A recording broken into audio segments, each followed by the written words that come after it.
सर्वांना जय भीम। माझं नाव उत्कर्ष अशोक कुमार शेळके आहे। मी पिंपळगोर येथे राहते। गेली 22 वर्ष आमचे स्वतःची खरेदी केलेली जागा आहे। तिथे ऑलरेडी आमचं स्वतःचं घर आहे। फक्त शेजारी आम्ही एससी बौद्ध समाजामध्ये येतो।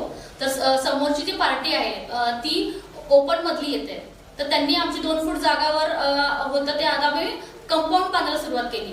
तर ते रोज आम्हाला धमकवतात। आज 7 दिवस झाले आम्हाला धमकवतात की तिथं जागा बांधू नका, कंपाऊंड भिंत बांधा, आम्हाला तिथं कार लावायची आहे आणि तिथं बांधायचं नाही। आणि पोलीस केस केली तर पोलीस केसमध्ये ॲट्रॉसिटी म्हणून केसच घेत नाही। ॲट्रॉसिटीचे पोलीस लोक वरतून माझी आईला म्हणतात की नाही का फक्त एनसी देऊन किरकोळ हे देऊन सोडून दिलेलं आहे आम्हाला। आणि ते मुलं आहेत 2 जण, ते असेच फिरतात मोकाट।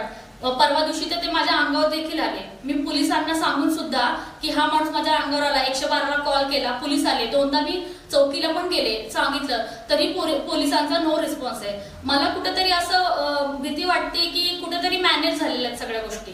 कारण एवढं मी महिला असून सांगते, मी मागासवर्गीय महिला असून सांगते की माझ्यावर अटॅक करतात, मला घाण बोललं जाते, आम्हाला घराच्या बाहेर जाणे मुश्किल झालेलं आहे। तर मी सगळ्या महाराष्ट्राच्या लोकांना विनंती करते की आता आमचा काय जीव झाल्यानंतर पोलीस लोक ॲट्रॉसिटी दाखल करणार आहेत का? तर मला सगळ्यांनी मदत करावी हीच माझी अपेक्षा आहे। माझं नाव आहे उत्कर्ष शेळके, नंबर आहे 8796397149। धन्यवाद। जय भीम।